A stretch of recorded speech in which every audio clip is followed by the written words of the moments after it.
Good afternoon. It's Wednesday, the 1st of February 2023, a little bit after 1 o'clock. Apologies for that. Welcome to UK Column News. Your host today, Mike Robinson, myself, Brian Gerrish, and we're delighted to be joined by Alex Thomson from the Netherlands and also Debi Evans, our nursing correspondent. Right, let's get straight on then with, the strikes. Jeremy Corbyn tweeting this out today, 500,000 workers taking historic strike action. They're striking for decent pay, they're striving for social justice, they're fighting for us all. And my question is, are they? Because of course they haven't really been told the truth by the unions as to what the real causes of the problems are. And so although it's great to see people taking action, it's not necessarily for the right reasons. But anyway, teachers today, obviously civil servants, university staff, rail workers, bus workers, nurses, ambulances, physios and midwives all taking action today or during this week. Well, let's see how that goes. But the government at this point saying that no more money is on the table. They're prepared to discuss terms and conditions, but they're not prepared to discuss any amount of money. So there we go. I think it's orchestrated, Mike. I think the unions need to be closely examined for what they're doing and how they're working with the government, certainly in some cases. I think that's absolutely right, but still people getting out on the streets. Now, let's get on to the online safety bill. And one aspect that we haven't really we've mentioned it in the past, but we haven't been focusing on terribly heavily, and that is this issue of mass surveillance that goes hand in hand with the online safety bill. So if you remember, the issue of legal but harmful was dropped. And that was all because it was about protecting children. So let's remind ourselves what the statement from last December was from the Department of Culture, Media and Sport. Protecting children and stamping out illegal activity online is a top priority for the government, and we will bring the online safety bill back to Parliament as soon as possible. It, of course, is back in Parliament. It's in the House of Lords at the moment and at committee stage, and it will be back in the House of Commons in due course. But the main focus here is on the online chat platforms, Facebook, WhatsApp, Telegram, but not necessarily just those. It could also apply to people running forums, people running their own private chat servers, and so on. Now, I just want to highlight this report from Index on Censorship. It came out in November last year, the title is Surveilled and Exposed, How the Online Safety Bill Creates Insecurity. And I do recommend people read this. Let's just look at a little bit of the text from it. There's been significant commentary on the flaws of the online safety bill, they say, particularly the harmful impact on freedom of expression from the concept of the duty of care over adult internet users and the problematic legal but harmful category for online speech. Index and Censorship has identified another area of the bill far less examined that now deserves our attention. The provisions in the online safety bill that would enable state-backed surveillance of private communications contains some of the broadest and powerful surveillance powers ever proposed in any Western democracy. The bill, as currently drafted, gives Ofcom the powers to impose Section 104 notices on the operators of private messaging apps and other online services. And it's this other online services that implies, it's not clear just yet, but implies it may cover organisations down to even as small as the UK column. These notices give Ofcom the power to impose specific technologies, e.g. algorithmic content detection, that provide for the surveillance of the private correspondence of UK citizens. The powers allow the technology to be imposed with limited legal safeguards. It means the UK would be one of the first democracies to place a de facto ban on end-to-end encryption for private messaging apps. Now, we've mentioned the end-to-end encryption issue, but the issue of blanket surveillance in this way, we haven't really highlighted as such. So let's move on with this.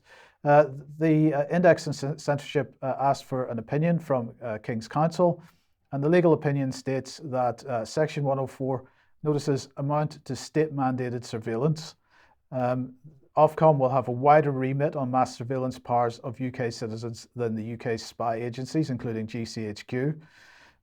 They say that it's questionable legality, so we can have a discussion about that. But they also highlight the fact that there's a failure to protect journalists. Now, although the online safety bill, the whole issue of online safety was really pioneered by the UK over the last number of years, other countries and other state organisations have effectively caught up and so on. And the EU, in fact, has caught up on this as well. And strangely enough, they're imposing exactly the same type of policy. So have a look at the Patrick Breyer website he's talking about chat control, the EU's CSEM scanner proposal. And of course, this is all about protecting children and trying to automatically detect child sexual exploitation material online and so on. That is a very useful article. I do suggest everybody reads it. But I wanted to also highlight an article that came out today by Mulvad VPN, and they are really highlighting the fact that EU chat control law will ban open source operating systems. So the scope of this actually, aside from the online surveillance and the mass surveillance and bulk data collection that's going on, it has potential to have a massive impact on the entire internet. So let's have a look at what they're saying here. Article 6 of the EU's law requires that all software application stores assess whether each service provided by each software application enables human-to-human communication, verify whether each user is over or under the age of 17, and prevent users from under 17 from installing such communication software.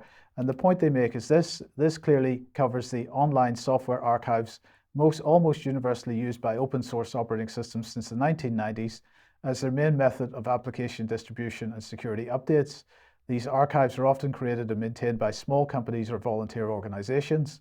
They're hosted by hundreds of organizations such as universities and the internet service providers all around the world. One of the main ones, the volunteer-run Debi and package archive, contains over 170,000 software packages. These software archive services are not constructed around a concept of an individual human user with an identity or an account.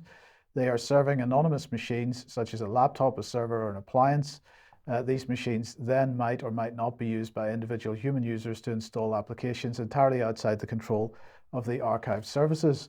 If and when this law goes into effect, it would make illegal the open source software services underpinning the majority of services and infrastructure on the internet, an untold number of appliances, and the computers used by software developers, amongst many other things. To comply with the law, all of it would have to be shut down globally, as the servers providing software and security updates can't tell the difference between a web server, a Japanese software developer, a refrigerator, and an EU teenager. So maybe I could ask Alex for some comment here. First of all, on the bulk data collection and surveillance aspect of this. Just a coincidence, perhaps, Alex, that the UK and the EU running along same lines here, using the child sexual exploitation excuse to justify powers which are way beyond what we already have under REPA. Yes, and for foreign viewers, that's the Regulation of Investigatory Powers Act. Every decade or so, the security services, the intelligence agencies, such as my old employer, GCHQ, have a new acronymic law justifying their activities, at least since about the Thatcher era, when gradually the British government started admitting that we had these services and that they wouldn't spy on the British, and the same in the other Five Eyes countries. American agencies wouldn't spy on US citizens, except if it was very strictly authorized by a warrant signed by a Secretary of State. But that is, of course, as we've seen with local councils spying on people's social media posts for things as routine as falsely claiming benefits or even making mistakes with their rubbish collection. That has already gone out both down to the local government agency level and across to all of these, what we call in Britain, quangos, quasi-autonomous national government or non-governmental organizations, arm's length agencies. And that's, as you highlighted in your segment there, Mike, the problem. The staff at MI5, MI6 and GCHQ, and I know people will be cynical to believe this, do not actually wish to spy on their own people. They have a strong aversion to it, and although it's nearly 15 years ago since I left now, I have no reason to doubt that it's still the case that people don't want to waste their time and do unlawful things spying on their own people. They can see the uselessness of that. But this is being obviated by bringing in a new class of people, a new mindset, and new justifications for it to keep everyone safe from feeling hurt or from being induced to do things that aren't good for them. And one slide we didn't put in today, actually, because it didn't quite make the cut, but I've just called up the text of it because it's a third European jurisdiction going the same way. The Swiss site Netzpolitik is reporting that there is a federal or confederate law at Swiss national level on protecting youth in the areas of film and video games. Article 8 of that, as currently drafted, is requiring the providers of on-demand services, starting with games, of course, because it's less controversial, they have to take supposedly appropriate measures to stop minors from accessing the services. And opponents of the law, report Netzpolitik, fear that the introduction of this age check would actually bring in a general digital identity requirement for the internet use in Switzerland, because when you first use such a service, you would have to give your consent, your data, and your means of tracking you for everything else you did. So yes, this is something that's obviously cross-jurisdictional. The whole of geographical Europe, Switzerland, UK, and the EU seems to be going that way. Odd, isn't it? Yes. Yeah. The thing, my comment on this would be, we've looked into Ofcom in the past, and of course, if you delve into the people in Ofcom, you are straight back to the BBC. And for me, to give people connected with the BBC powers to be monitoring the ordinary person in UK while the BBC pushes out propaganda, I find outrageous. Okay, let's. What's next? Well, Alex, you're going to take us into Ukraine, really. So this is what I see as an overview of what started to happen. So tell us what you found.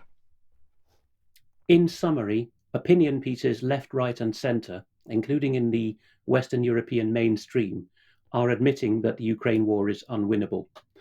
So first of all, from an old left, long-time critical perspective, carried in The Cradle, which specifies an excellent Middle East coverage, including what British intelligence and security apparatuses do there, but this time they're carrying an opinion piece regarding Ukraine, written by Pepe Escobar, known to, I think, many of our viewers and listeners as a geopolitical commentator. The opinion piece here is called A Panicked Empire, meaning the West and the US in particular, tries to make Russia an offer it can't refuse. And the subheader says that they have realized that NATO's war with Russia will likely end unfavorably, and therefore the US is test driving an exit offer, which Moscow is unlikely to take. So we see, I won't read the whole of this text, but the idea seems to have been that the CIA, which largely handles the Washington Post, and the State Department, the Foreign Ministry of the USA, which largely handles the New York Times, would put these opinion pieces out, saying that it's time to slow the Russians down and stop Ivan from thinking that he can just go on and do a large offensive as the freeze continues in February, simply because he can. So Escobar notes that the Ukrainians at the bottom of this slide are passive onlookers here. The Ukrainians are expandable proxies. The key recommendations circulating in what's generally known to be NATO's main think tank, namely the Atlantic Council, which also runs, as you know, the DFR Labs disinformation unit.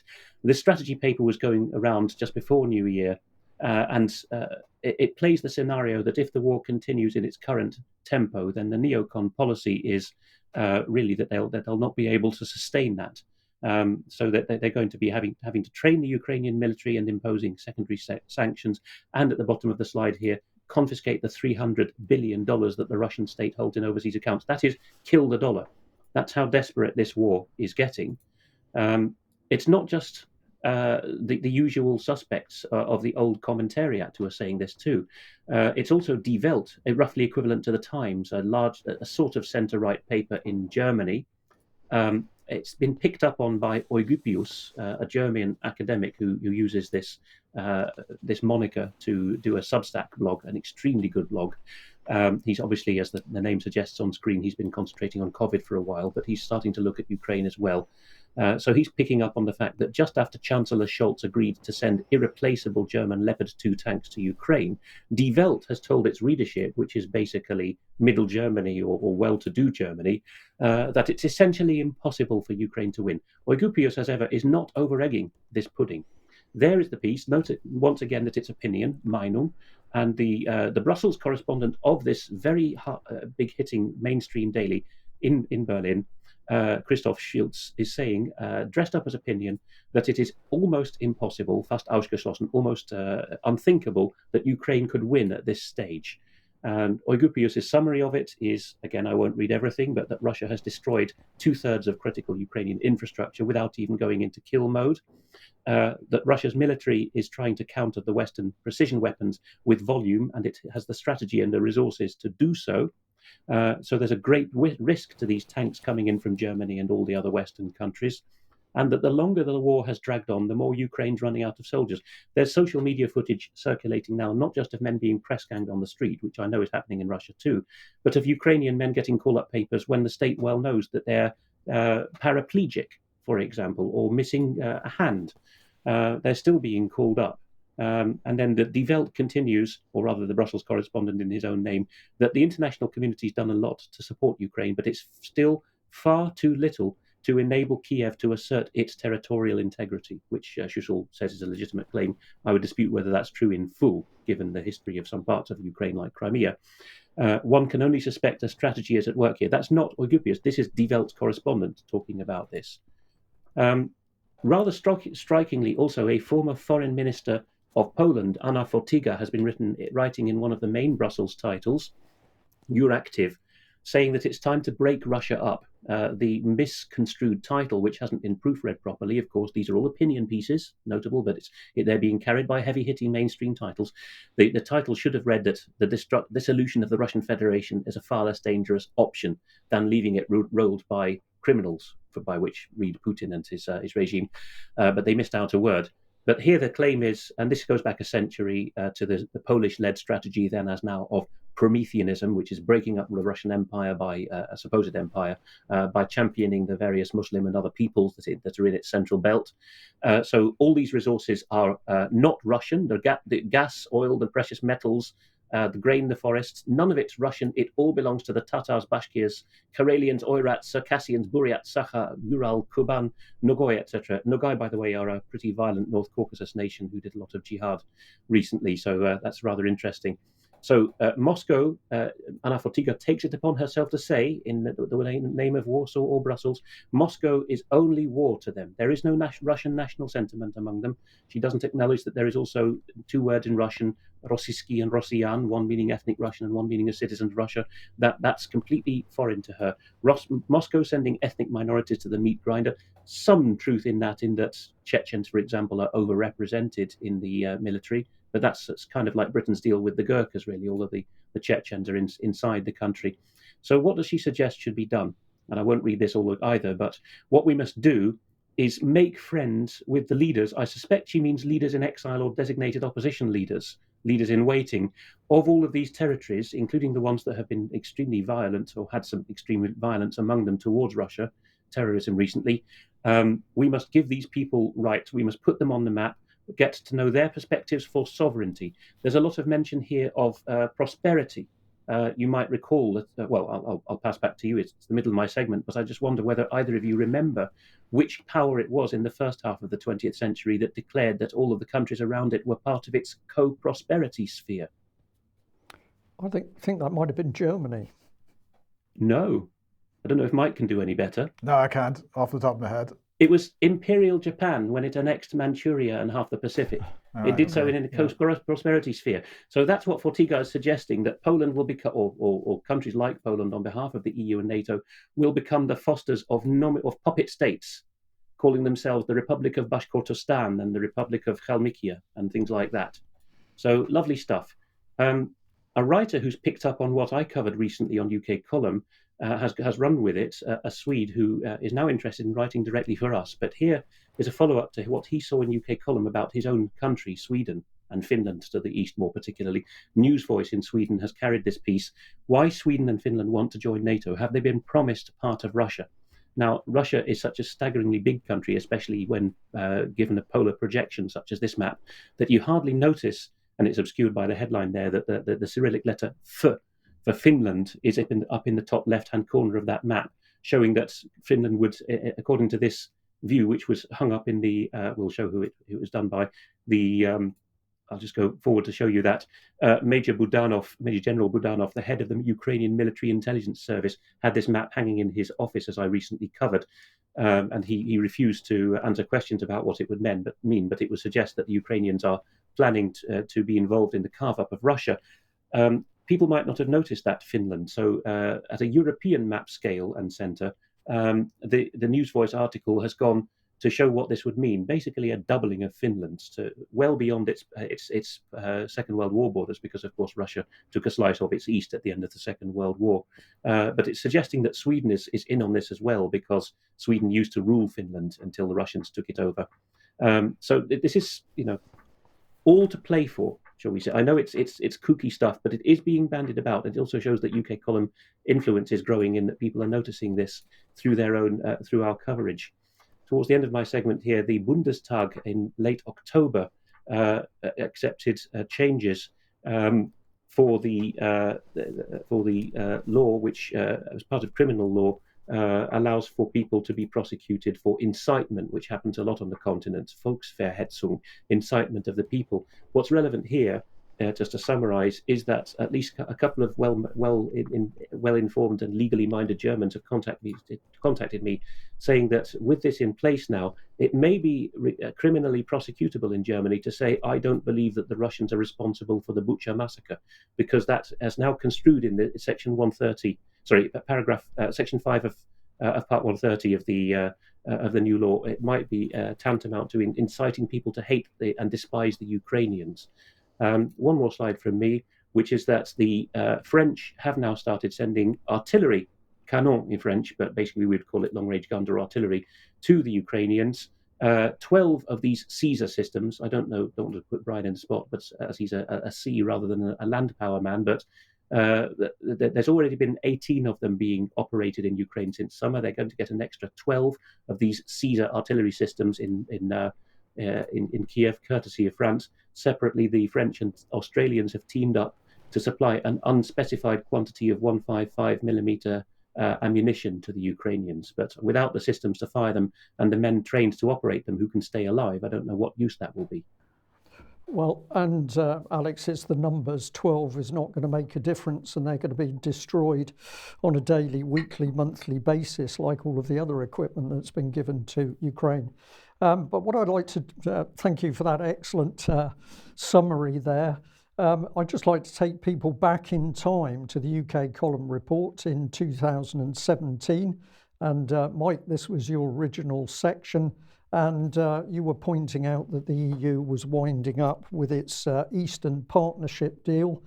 This was part of their horrible little video. It's I think we've saved our viewers and listeners from the music that goes with it. But here's Ukraine about to come into sight. And of course, what was happening was that Ukraine was being lined up for a variety of things to happen. This was the main document, 20 deliverables for 2020, bringing tangible results for citizens.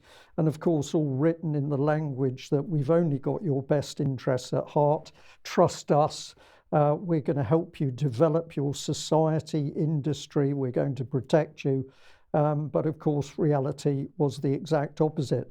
And in the 24th of November 2017 UK News Report, Mike pointed out here some of the meetings going on.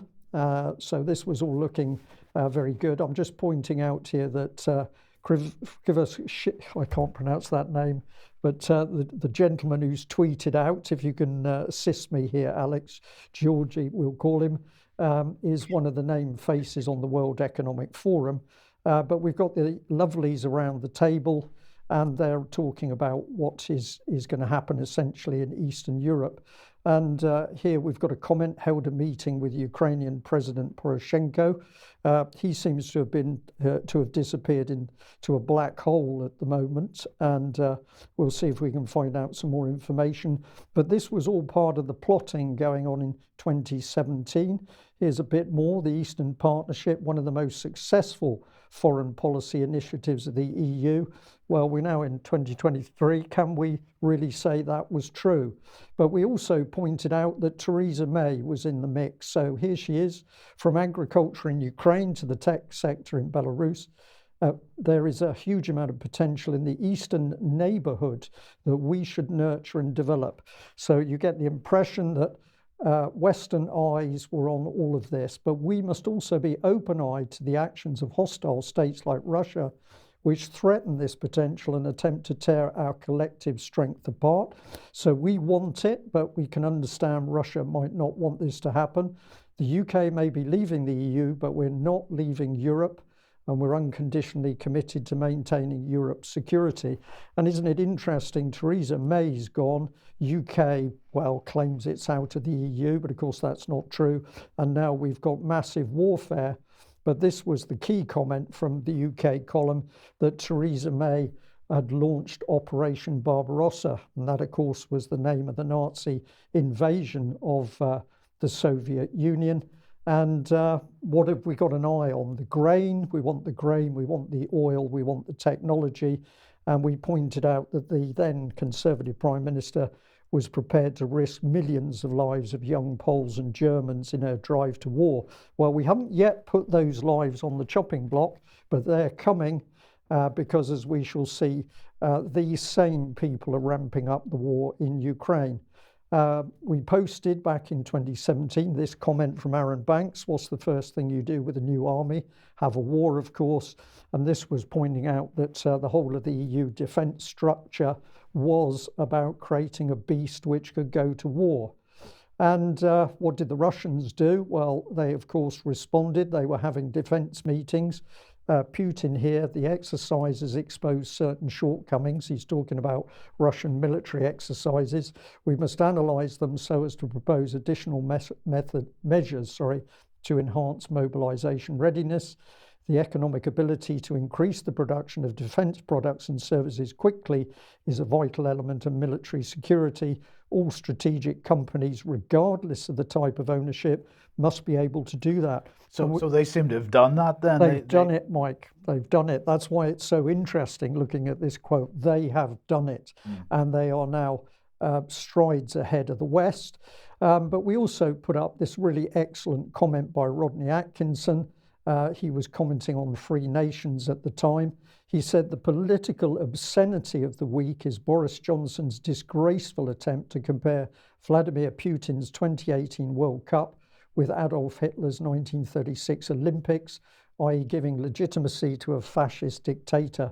Quite apart from Putin's repeated election and current 76% vote in an election contested by nationalist, communist and liberal parties in nationwide debates, if there's one thing certain about Putin's Communist Party education, it is his total indoctrination about the evils of fascism. And Rodney went on to say this: if anyone can be compared with Nazi Germany, it's NATO and the EU, who funded the overthrow of the democratically elected Ukrainian government, helped organise Russophobia extreme nationalist movements, which have so far, remember he's talking in 2018, led to the deaths of 10,000 Russian-speaking Ukrainians and Russians in eastern Ukraine, and which has destroyed the democratic constitutions of countries freed from the Soviet Empire. NATO and the EU have stood by or actively encouraged fascist movements in Croatia, Bosnia, Kosovo, and Ukraine, where Nazi and fascist Second World War insignia, flags, and torchlit marches now feature within the EU and its neighbourhood protectorates. Alex, just to come back to you very briefly on that, but it seems to me that particularly with the hindsight, looking back to 2018 and Rodney Atkinson, he was absolutely on the money. Of course he was, and he's, together with me, appeared recently with Rainer Filmich in the new ICIC format, talking about corporatism. I'm sure we can put that link in the show notes as well, so that people will know that he has a very long history going back to the time of advising the Thatcher government on the evils of corporations stealing and plundering their own people and making a dash for Eastern Europe for this very purpose. And the convenient cover is to scream and point fascist. I know that the Ukrainians now and their allies are saying, well, Russia is acting like fascists, whatever they say about their glorious history of defeating fascism. But you've got to use accurate language. If you want to criticize the Russian invasion, then you'd better use accurate terminology rather than fascism. Yeah. Well, thank you for that. Well, let's just have a look at a little video, which has been around for a couple of days, but I think since Rodney Atkinson brought in Boris Johnson, let's have a look at Boris. Is he a man or a child? I don't know. The audience can decide. But Boris saying that Putin had threatened him. He said, Boris, you say that Ukraine is not going to join NATO anytime soon. He said it in English, anytime soon. what is any time soon? And I said, well, it's not going to join NATO for the foreseeable future. You know that perfectly well. Fundamentally, it wasn't about, you know, he threatened me at one point and said, you know, Boris, I don't want to hurt you, but with a missile it would only take a minute or something like that, you know. Jolly. But I think from the very relaxed tone that he was taking, the sort of air of detachment that he seemed to have, he was just playing along with my attempts to get him to negotiate. Well, I found that an astonishing clip. A child in a man's body standing there at school that somebody tried to grab hold of his tuck box. Alex, Boris Johnson is a disgrace, and he's certainly very dangerous. What did you make of that short clip? Disingenuous. He's got better acting skills than that, hasn't he? He did a very pitty, half-hearted attempt, maybe quarter-hearted attempt to put on a Slavic voice when he was, mimicking Putin saying "anytime soon" in English. It's just pitiful stuff. I know, indeed. Well, where has it led? It's led to this, because Boris Johnson's been off to the States and he's calling for more weapons, bizarrely fighter jets. Those are not going to stay in the air. But he's gone off. On what basis is Boris Johnson talking to the Americans about more weapons for Ukraine? We don't know. He's by the way, just before we move on to that, he's produced a little video clip this morning to camera complaining about Biden saying no about military jets, and the same with Rishi Sunak as well. Well, this is because Boris is too stupid to understand that F-16s are not going to achieve anything there apart from adding themselves to the scrap pile. But this man is dangerous. So what's happening now? Boris is followed up by report after report that the US is going to pump in more weapons, and the danger is longer range weapons. So we've got a number of reports here. Bloomberg, longer range artillery, part of the $2 billion in US aid for Ukraine. And well, if we come to UK MOD is getting very excited that the latest Ukrainian troops have arrived in UK to be trained on the Challenger tanks. Now, the reality is that those tanks are also going to disappear in the meat grinder. I'm using that term, but Alex, you had that term in an article that you've just read to the audience today. So these men arriving to be trained to fight on one of 14 tanks that are apparently going to stop the Russians. This is complete nonsense. But MOD also boasting in this latest little video clip here about what's been supplied. So Challenger 2 tanks. We've got Starstreak missile defences. We've got Remus unmanned underwater drones. And we've got bivy bags and waterproof clothing, etc. So this is the sort of stuff that's being pumped out by MOD in order to keep people's attention off the battlefield, where massive formations of Russian troops have now encircled Bakhmut, and they are breaking through Ukrainian defences, and they are causing huge casualties amongst the Ukrainians, huge casualties, because the Russian forces are now working extremely well together. They still have air cover. It's been quiet for a couple of days because the weather's been very poor in this area. There's been a lot of fog and mist, and this has prevented Russian aviation working. But the Russians are moving forward and they are smashing Ukrainian defences. MOD doesn't want to talk about this, but let's have a look at this little mod clip about providing supplies, basic supplies to Ukrainian soldiers who are now in UK to be trained. Listen carefully what is said about where these recruits come from. Give them boots, we give them combats, they get mugs, bags, socks, underwear, they get body armour, helmets, pretty much a normal kit issue for a British soldier as well. They come to us and we give them all of the stuff they need out in the field, so your liners, your roll mats and everything like that, like everything that we'd get in basic training. So when they get out there, they have the same, like the same effect of what we have. 2 pair of pelvic underwear. When we first started here, they were all already part of the military, so the morale was fairly high. They already knew what they were doing, so the training course was quite effective for them to just bring their skills higher. We are seeing a bit of a mixed bag now of volunteers as well as those that have already been in the military. Some have previous military experience, some have come straight from the street. We've talked to a few that one day they were an artist or working in a shop, and then the next they're here.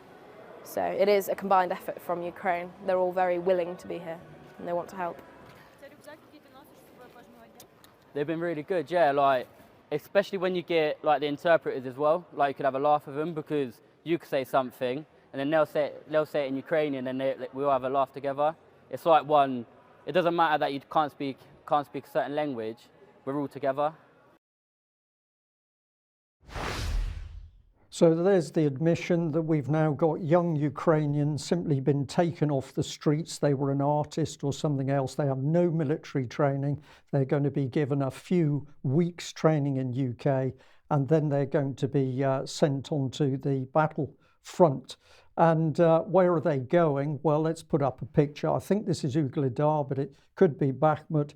But this is where they are going to be put in trenches and decaying frontline positions where the Russians are simply shelling them to death. So utter destruction, 60,000 Russian shells per day, which of course the Ukrainians can't match, but the Russians also backing it with missiles and the aircraft delivered bombs. Ukrainian killed, well, reports are now coming in that 150,000 figure killed in action can no longer be true. I've heard quotes as high as 225,000, but at least 500,000 wounded. And I've got a little video clip here of what it is like to be shelled. It's not too dark, but for people to understand what these young Ukrainian recruits are facing, let's have a look at this clip. Це пізда, блядь. Та все нахуй. Диви, пізда. Навіть не треба старатися. Я їбу нахуй. Давай! So that's the reality that the BBC or the British Ministry of Defence doesn't want to talk about. Really untrained Ukrainian troops put in the front lines to be shelled to death. Now, this is a clip from Redacted. Credit to the Redacted team in America. They did an interview with the military man McGregor.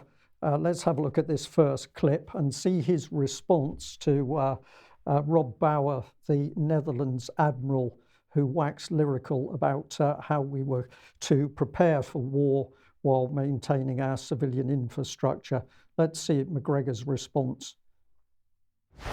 In the battlefield is going up, and we we saw in the pandemic with medical equipment and the material. So we need to increase the production in the defense industry, and now more and more that is a discussion that is ongoing in the nations, but it might also require some prioritization in terms of certain raw materials, certain production facilities that are required for defense production instead of for civilian production. If you know that in the first 4 years of the United States, in the United States in the Second World War, in the Ford factories, there was no civilian cars made, but only military production. So I'm talking about focus in the sense that we have to have this debate on prioritization. And that is, in a way, talking about a wartime economy, but in peacetime. And that's difficult, of course. So, Colonel, in one breath, he says that we're ready to take on Russia head on, while in another breath, he says we don't have the weapons to do it. It sounds like he's speaking out of both sides of his mouth. What do you make of that? Well, not a great deal. Let's be frank. If this is supposed to reassure your potential opponent of your readiness to defeat him, it's a pretty stupid statement.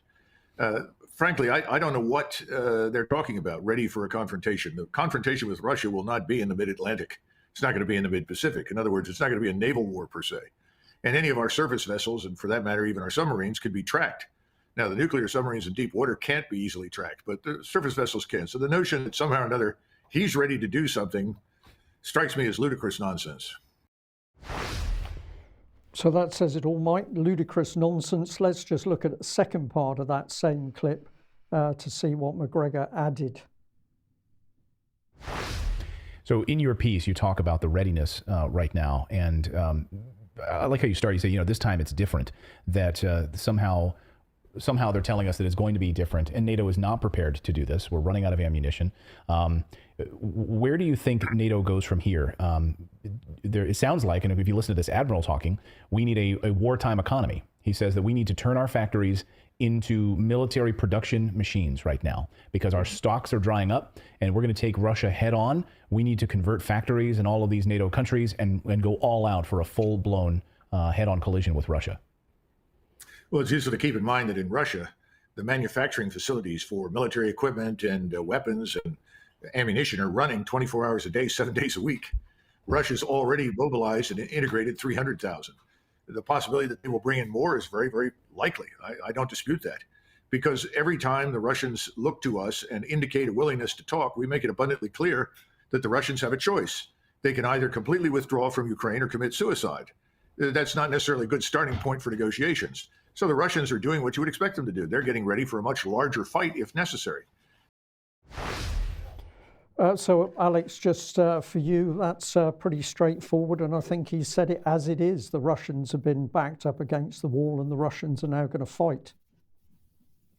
That's what's in the Russian blood. Those among the Russians who are too pro-Western and globalist-minded to want that have largely already left the country with their skills and their money. I'm not endorsing it, but a lot of the Russian public has expressed the sentiment, good riddance, we could do without you. Slight correction to who did the report or the interview, though. What you heard there was Admiral Bauer being interviewed by the Portuguese public broadcaster Radio e Televisão de Portugal, RTP, and that was picked up by Clayton Morris of Redacted, and so that he could put it to comment by Colonel McGregor. If viewers don't know who Colonel McGregor is, and I'm sure you'll finesse this for me, but he is the last American senior officer who can be called a tank genius. He actually fought and won large tank battles, not against the Russians, of course, but against Arab opponents. So he knows what he's talking about, particularly the industrial side.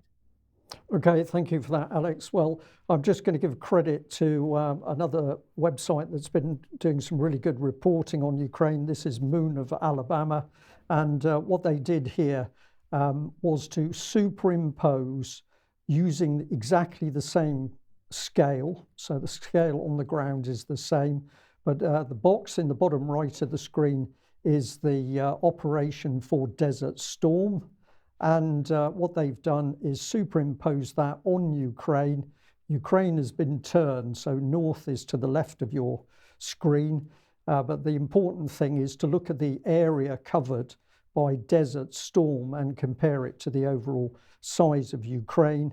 And what Moon of Alabama is getting people to think about is the Russians are completely prepared to take on this scale of warfare. Think about the massive logistics in order to get Operation Desert Storm underway. We are nowhere near having that capability. So the Russians are playing a very, very serious game. I've got a very short clip here from the MOD called 1 Year On. Let's look at propaganda coming straight out of the UK and the Ministry of Defence.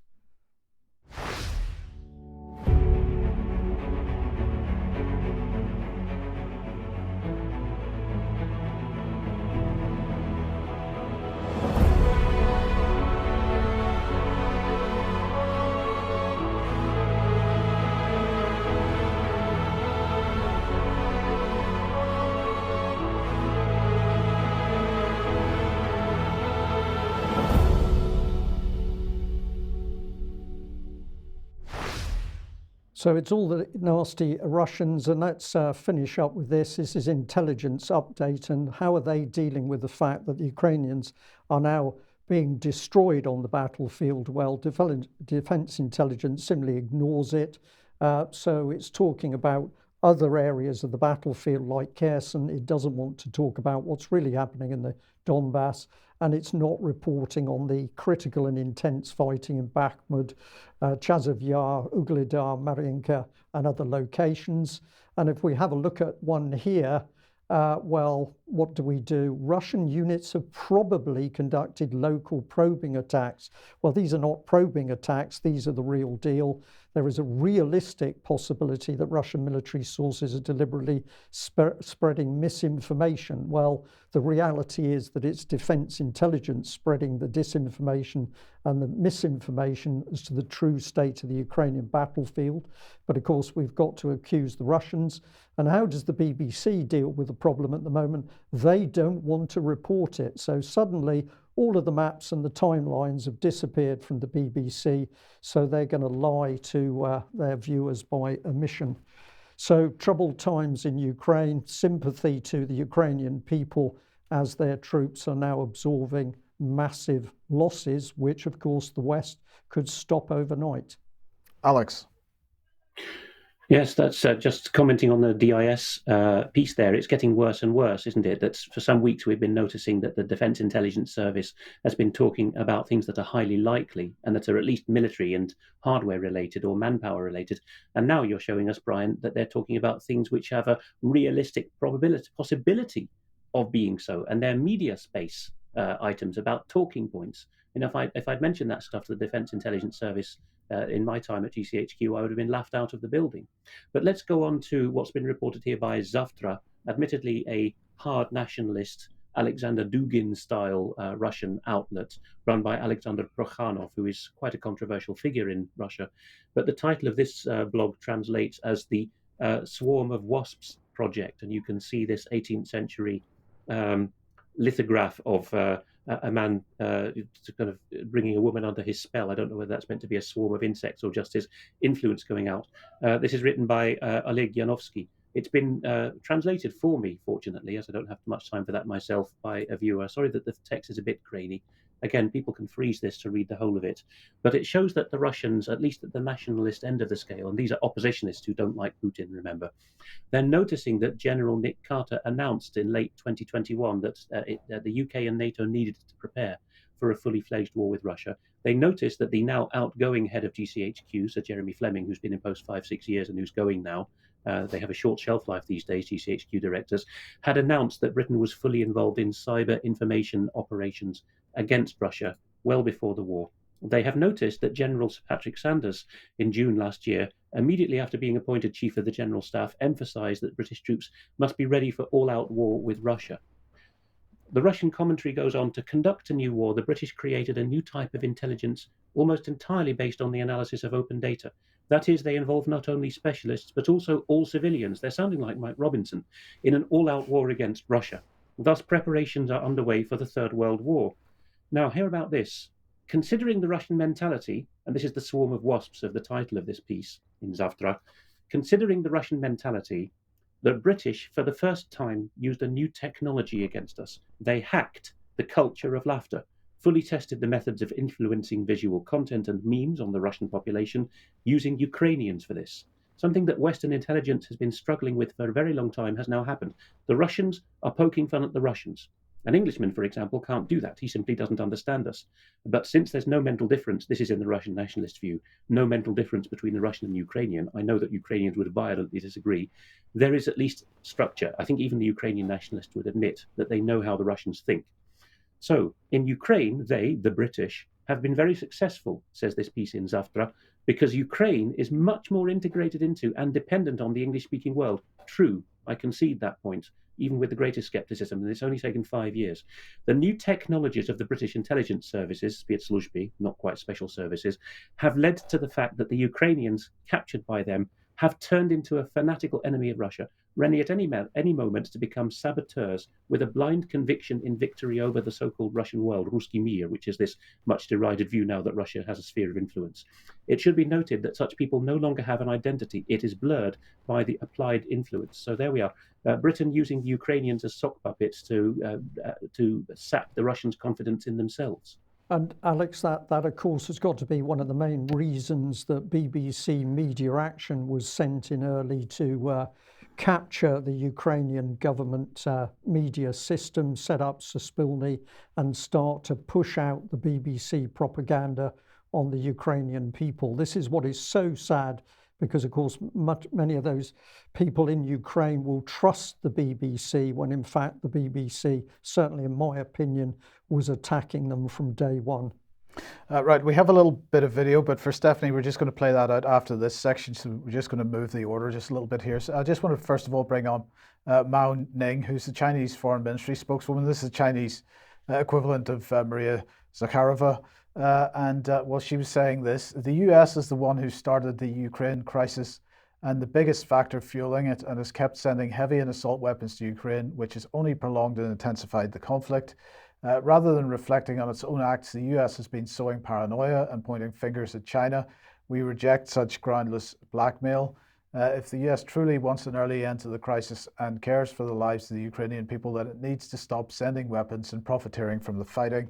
The US needs to act responsibly by helping the situation de-escalate as soon as possible and create the necessary environment and conditions for peace talks between the parties concerned. I don't think there's anything we can criticize in that statement. No, and the Chinese are seeing the same thing. There is a psychological war being waged both on Russia and China, and there's no doubt about this. And then I want to bring first of all, the US ambassador to the Russian Federation, Lynn Tracy, has met up with the Deputy Foreign Minister, Sergei Ryabkov. And it really his comments surrounding this meeting that I want to highlight and get Alex's thoughts on. It's quite possible, he said, it's quite a possible scenario. New START. Now, this is the only nuclear non-proliferation treaty that still sort of exists at the moment. New START may fall victim to this. So he's pretty unhappy about the United States approach to negotiations on nuclear non-proliferation. He said, we're ready for such a scenario. The entire situation in the sphere of security, including arms control, has been held hostage by the US line of inflicting strategic defeat on Russia. We will resist this in the strongest possible way, using all the methods and means at our disposal. We are on the verge of a direct collision between the US and NATO with Russia. Alex, the Russians are increasingly clear in how they're seeing the situation.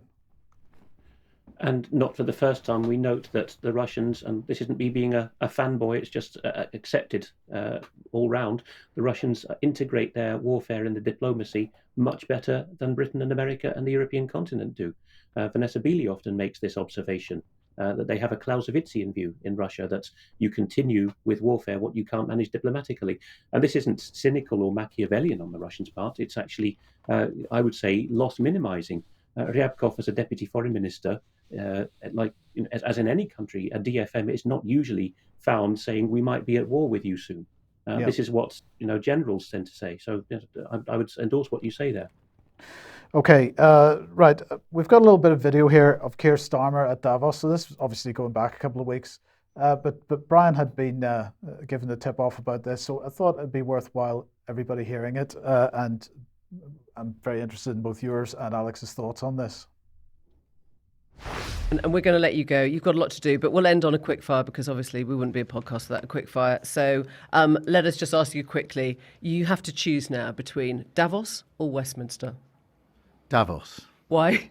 Because Westminster is too constrained, and it's closed, and we're not having meaning. Once you get out of Westminster, whether it's Davos or anywhere else, you actually engage with people that you can see working with in the future. Westminster is just a tribal shouting place. Alex, I thought that was quite an incredible statement. Yeah, it's Sir Keir, right? So he's got a long pedigree in the British state. He used to run state prosecutions for England and Wales, as most of our viewers know.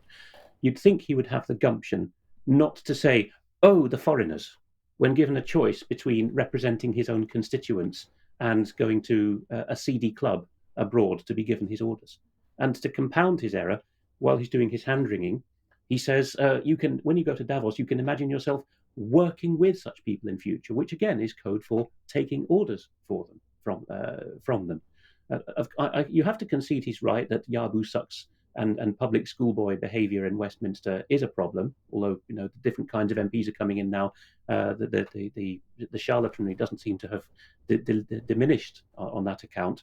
but he's still got an overriding fiduciary duty as a member of parliament to his own constituency, much anterior and superior to anything like being a party leader or a potential prime minister. These concepts are repugnant to the British Constitution, of course. The only constitutional matter, and you'll see more about this in extra time, the only constitutional grounds that he has really is that he represents his constituents, and he seems to be snorting at that idea.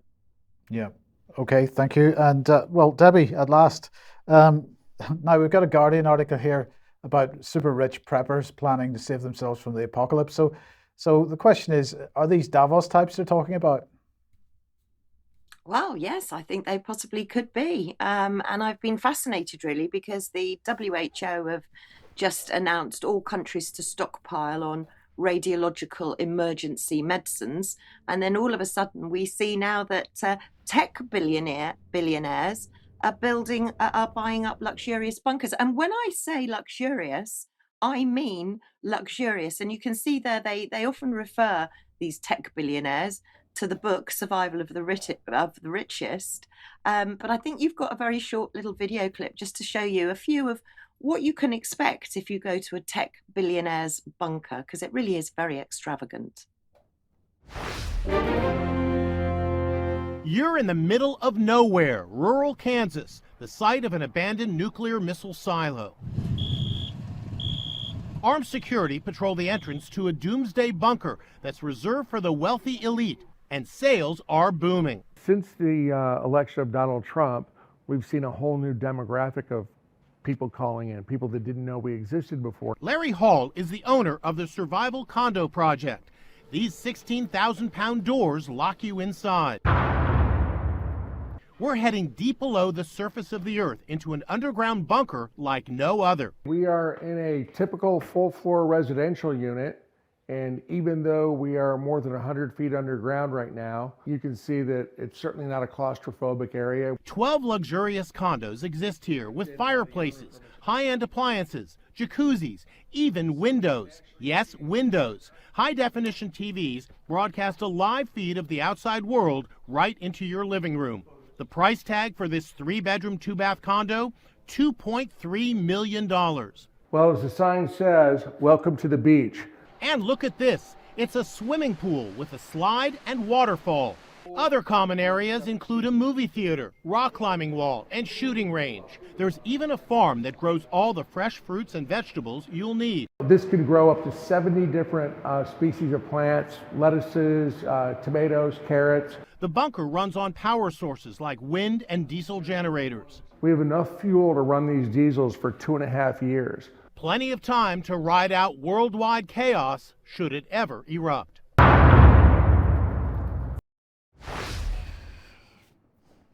So maybe they're expecting something that they know, but the rest of us are not meant to know. What do you think, gentlemen?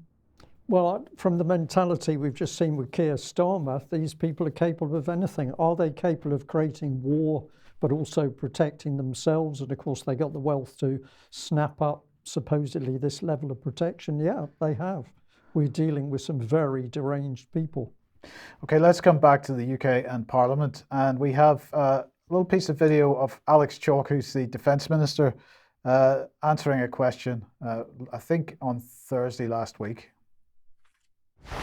The Chief of the General Staff also went on to make the point that there could not be in a better cause, and indeed it's important to make the point that weapons that we supply have the effect of degrading the very adversary that was noted in the IR. So not only is this a just war where we are there to stand up for the international rule of law, we're there to make a statement that might is not always right, that you can't remake borders by force, but also it's there to degrade the forces of our principal adversary as identified in the IR. So that comment was made on the floor of the House of Commons last week. And so let's just bring Alex Chalk on screen and just put what he actually said on screen there. So not only is this a just war where we're there to stand up for the international rule of law, that's what he claimed on the floor of the House of Commons.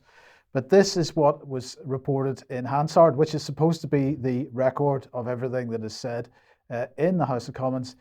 In Hansard, it said, we are fighting this just war, not only to stand up for the international rule of law and so on, So that is a very different statement to the one that was actually said. And just to show you the Hansard page, to show you that is exactly the clip, that is what Hansard reported. Alex, I just wanted to get very briefly your thoughts on, how this could have happened, the significance of it, because Hansard is considered to be an official record. Oh, and there's been recent cases that allow judges to use Hansard, which used to be a contempt of court, contempt of parliament, one or the other, I forget which, but they're now allowed to do so in cases where the text of the bill, as when it becomes an act, isn't sufficient to clarify the matter of law.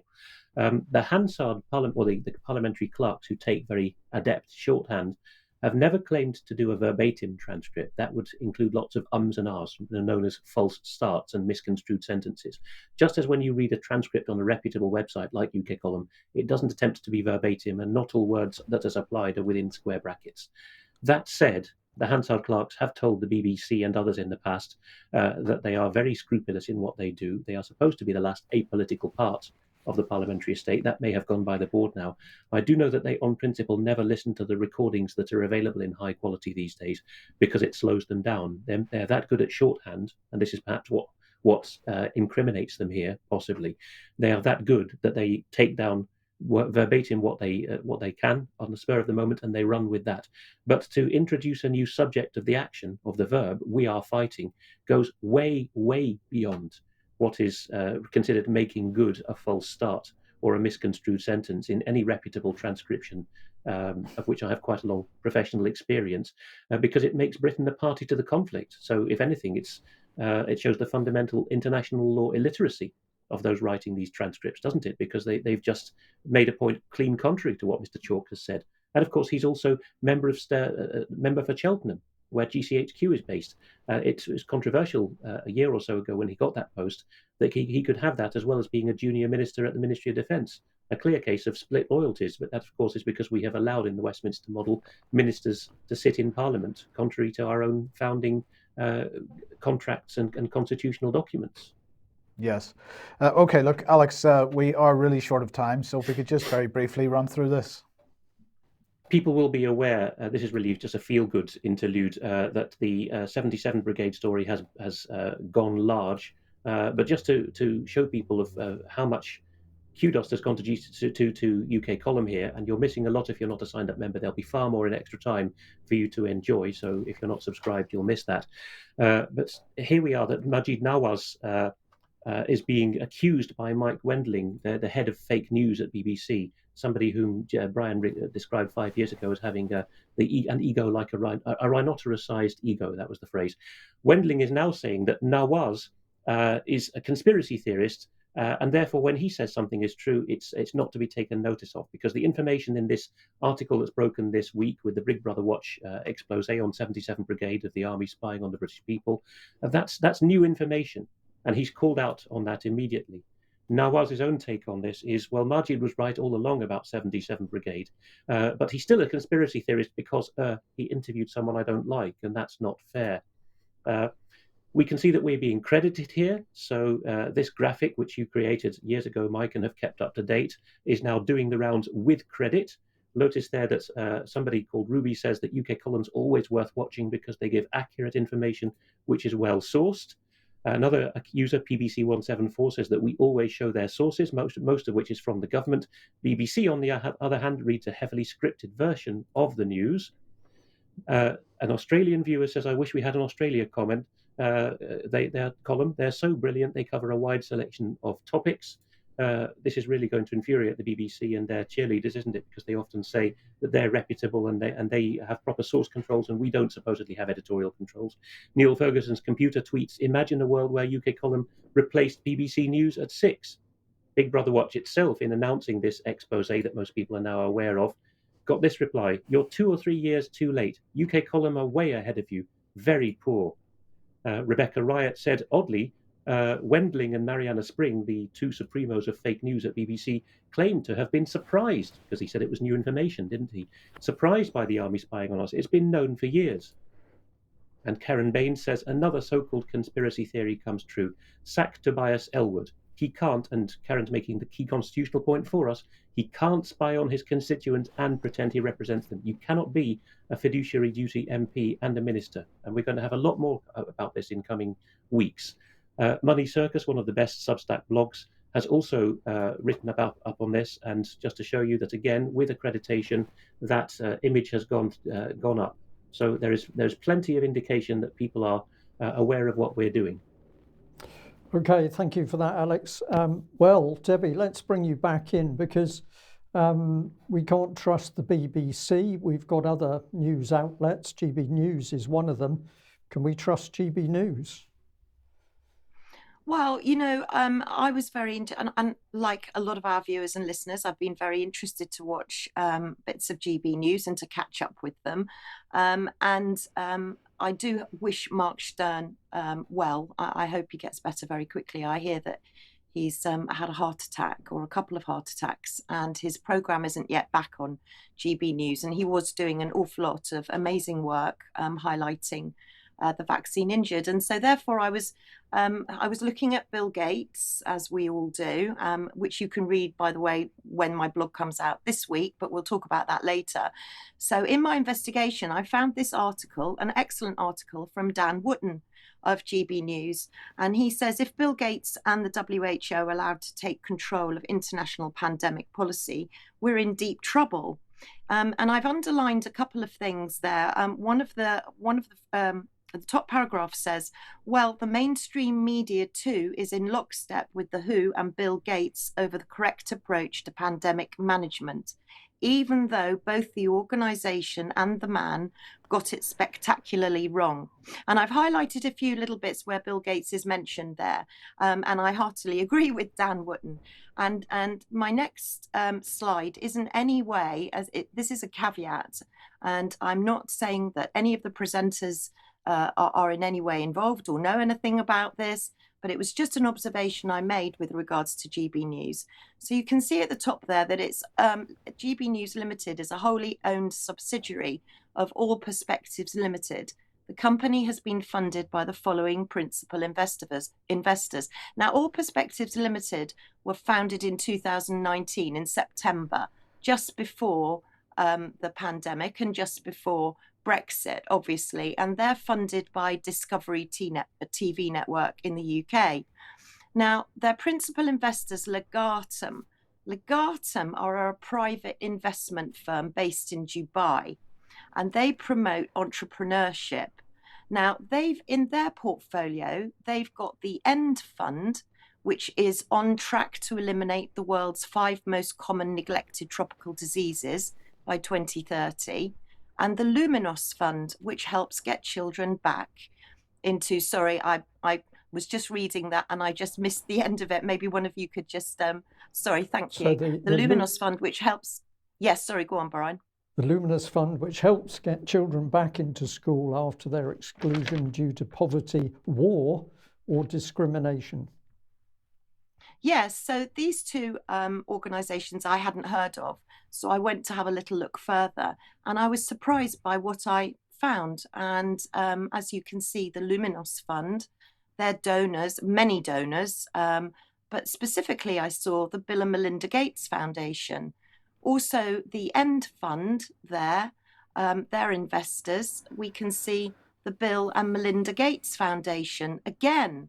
So that alarmed me a little bit. So I don't know if anybody has followed the trail, because the thing is with Bill Gates is that our audience have their own opinion on Bill Gates, and I'm sure I know the majority of what those will be. But to many in the world, Bill Gates is a hero. You know, he's some kind of angel to save the world.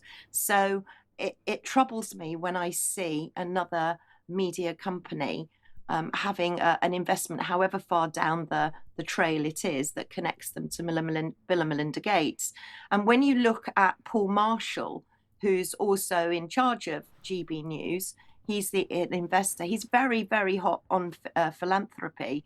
He's worth 630 million. And for you, Brian, I know you'll have to make a comment here. He's the founder, trustee of ARC and chairman of ARC Schools. So those were my observations on GB News, just my observations. Very welcome to hear more of what everyone else thinks to those observations. I just happened to stumble upon it because I'm a little concerned that where we were hearing an awful lot about COVID and the agenda and the vaccine injured, we're not hearing quite so much at the moment. So I'm just wondering why. It's a question more than anything. You mean so much from GB News on this subject? I think that's what you're getting across. Yes, sorry. Yeah. Yes, absolutely. From Okay. GB News. No, not from us. We will continue to cover it, obviously. Yeah. Okay, thanks, Debbie. Right, if you like what the UK Column does, you would like to support us, please head over to community.ukcolumn.org. There are options to help us out there. You can pick something up at the UK Column shop, but please do share material you find on the various platforms. Okay, now we had an email which came in this morning. Good morning, I hope you're well. I'm not sure whether you're familiar with the case that's been going through court. Tom's mum, this is about a 23-year-old disabled man. I spoke with the mother yesterday. She informed me that the courts have ruled he will be vaccinated. I wondered if there was any chance his story could be covered urgently. And this has come through to us from Children's Health Defence. We've got a very short little video clip here which really sets the scenes. But of course, what are we witnessing? We're witnessing protective parental rights being stripped away so the state can do whatever it likes with your children. Let's have a look at this little clip. Was born with a heart condition, congenital heart disease. He also had a cleft palate. The other thing is he was born with a chromosome condition. So that's also caused severe learning difficulties, and he doesn't have any speech either. It's just like having a baby. He's a baby. He has a very young mental age, you know, but yet he's in a grown man's body. He was 1 when he had his heart surgery done. I just said and kissed him on the forehead, and I said, you know, I will always protect you. Whatever I do, I'll always protect you. And this is what I feel I'm doing at the moment. They suddenly appeared after the lockdowns. I got a big envelope through the post, and it was taking me to court. With all the evidence we put forward, said he was to have the vaccination. You know, I have to stay strong. We're a unit. I love him with all my heart, and I'm everything to him. Well, this issue is so serious because, of course, if this is done to one child or a few children, it can be done to any of our children. If you want to help, there is a crowdfunder because, of course, this family is trying to fight. So you can find it here, forced vaccinations on our loved ones. And if you want more details of Children's Health Defence, it's Children's Health Defence, allruntogether.org. Okay, just an update on the court case that's been going on in I believe Southwark Crown Court with respect to violent public disorder. This is Nacho, the person basically who set up Stand Up X, who's been in court with 3 other people. So he and Jack Drinkwater were acquitted of any kind of violent activity as a result of being arrested at one of the early lockdown protests. They were acquitted yesterday. Adam Ashley, Alexander Pete have been found guilty of violent public disorder. That follows a 12-day trial, and the question on many people's lips is how much did that cost? Now, of course, there's still many questions to be asked about Adam and Alex. So their sentencing is going to be on the 17th of March, and anybody that wants to support that, I'm sure there'll be details close to the time. Keep an eye on Stand Up X website for that. But it's at least an acquittal for 2 of the 4. The other 2 need some additional support. Another event taking place very soon is, Stop the War seems to have come out of the woodwork, and they are holding a demonstration on Saturday, the 25th of February 2023 at 12 p.m. outside BBC Broadcasting House at Portland Place. Everybody seems to want to meet there these days for some reason. I'm not sure why the BBC would be such a target. Brian, are you? But anyway, I suggest that everybody should go to that. No matter what your politics might be and what you might think about Stop the War Coalition, I think as many people as possible need to be out making sure that Ukraine remains sort of forefront people's minds. Absolutely. Now, I just wanted to very briefly mention this. I received this email this morning. C40 Cities, More Madness, with a YouTube link. People should go and have a look at that YouTube video. Thanks for your great journalism from Les. I just wanted to say, we get lots of videos telling us about things. And of course, in many cases, the things are already on the UK Column website. So if we search for C40, we find 4 articles on C40 cities and so on over the last lot of years. We've been talking about this for a very long time. And this isn't in any way to suggest that you shouldn't send stuff to us. But what I would ask is that people do search on the main UK Column website for whether we've covered topics that they're sending around by email to see what we've covered, and maybe send this stuff around as well. That would be extremely helpful. Now, Alex, very, very quickly, please, just a couple of mentions. In support of what you said, Mike, yesterday was a bumper production day. Some of our viewers still don't realise that we have a well-stocked website. So just published in the last 24 hours, and this is going to be more the norm than the exception from now on, this kind of tempo, especially on a Tuesday.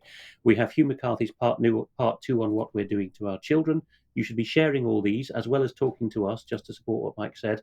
We have Ian Davis on sustainable renewable energy being neither of these two. And Sean has already tweeted a reply. You know who else promised utopia and clean air? Hitler. We have a video interview between David Scott and Dr. James Tour, or Jimmy Tour, on the origin of life problems with researchers. We have the leader of a Scottish party, Richard Lucas of the Scottish Family Party, writing about children's so-called right to be sexually abused. We have an opinion piece on I'm not anti-vax, I'm pro-informed consent, and you should be too.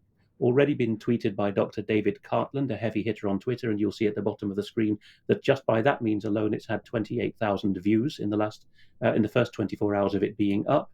And we have this from David Tate in Scotland. A Freedom of Information response to him indicates that no doctors or nurses died involving COVID, as the jargon puts it, for the past 3 years. And Russler has replied to that, saying, interesting that healthcare professionals have had the lowest death rate in all of these different professional groups, as with these statistics on screen. Debi's blog this week is not up. We get people communicating with us, not so much as aware that Debi has a weekly blog. The website has more than a top screen to it. Scroll down as if it was a newspaper with a top half and a bottom half of the front cover, and you'll find Debi's blog. The current one will be up today or tomorrow. Garland Nixon, a heavy hitter of American news, has noticed something that's not even on our homepage anymore, the day of the Skripal. Maybe he used the search function, and he's brought that to American viewers' notice, and several people have put the replies on screen that you've already seen. So Twitter and other social networks are wonderful tools to have if you know how to use them, but don't rely just on them first. Go to UK Column and make that your social network. Find what's on the UK Column community as a subscribed member, and if you're not, at least use the search function, as Mike says. Okay, thank you, Alex. Now, Debi, MHRA. MHRA. Well, I received a reply to my board question from the one and only Dr. Alison Cave. It came in yesterday. So this is an exclusive for UK Column. Of course, you'll remember that I had to remind them that they hadn't replied to my question. So I had to write to them yet again. She says their patient safety is on every agenda. Please freeze the screen. I won't read it out because I know we're tight for time. But she says patient safety is on every agenda. But she said there was no reference to the wider collaborative partnerships. So what does that mean? Partnerships. Does that mean that we could expect to see Pfizer on a board meeting, I wonder, because she seems to be putting the Patient Safety Commissioner, which is what the question I asked, when will the Patient Safety Commissioner be invited to the board? And what she says is that she's already established an ongoing dialogue with Dr. Henrietta Hughes. Well, that would be good if we could know what that is. And they're going to think about a future invitation to the board. But if Dr. Henrietta Hughes wants to talk to them about any matter concerning vaccine safety, concerning safety or vaccine injuries, perhaps, please feel free. So I think we should all be asking Dr. Henrietta Hughes to contact Dr. Alison Cave direct and absolutely insist on an attendance at the board meeting, and perhaps she could bring up vaccine injuries at the board meeting. So that's my one suggestion for the MHRA. And then very quickly, going on a theme really of today, I'd just like to highlight my blog, because I also get loads of wonderful emails from some wonderful, wonderful people telling me about things that I have actually already covered in my blog. So it does take me a long time to do my blog, and I do try to be as detailed. And what I put in it is often forecasts of what is coming up. And the next slide will illustrate that no more so than this. So the government is planning a 500% expansion of virtual wards. Surprise, surprise. Steve Barclay, we are building the NHS back to where we want it to be. So that's that Build Back Better. Well, I'm pretty angry with Steve Barclay, because Steve Barclay has just brought out an urgent and emergency recovery plan. Well, I would just like to tell the BBC, and I'd like to ask Mr. Barclay, have a look at UK Column, because this isn't an emergency plan. This is the long-term plan. And I wrote an article, you can see it on screen there. That was last year, July, I think it was, 2022, the NHS long-term plan and mental health implementation plan, Phoenix or Dinosaur.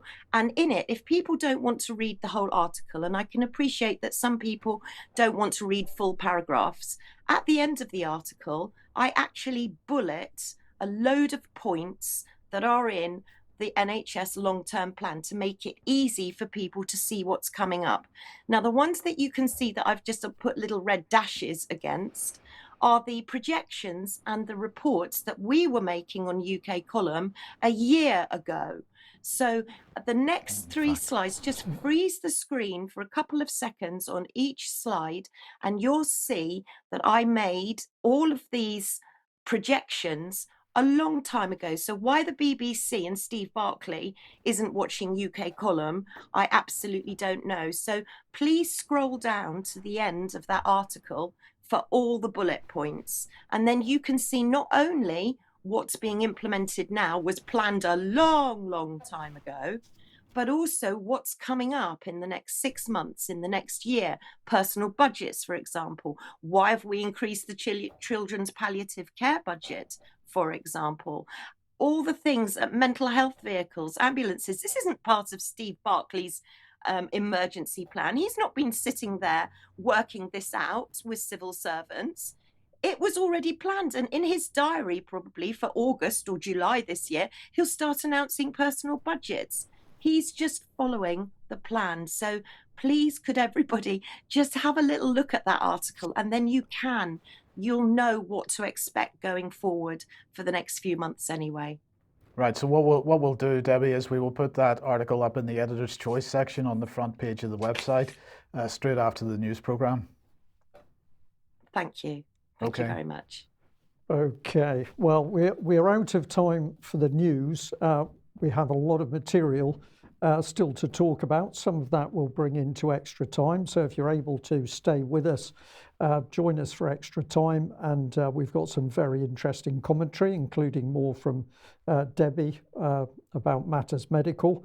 But I'd also like to say, if you are appreciating that UK Column has expanded its capacity, that the whole range of subject areas we're covering is growing greater. We're covering things in more depth, and I think there's a change in quality in many areas. We've only been able to do this because of the huge support from our viewers and listeners and supporters. So we have more plans for this year, which I think are very exciting. But how are we able to do what we do? We're only able to do it because of the support from all of our wonderful viewers. So we're going to say to you, thank you very much. Keep supporting us, and we will keep growing. Thank you very much. Back for extra in a couple of seconds. Bye-bye.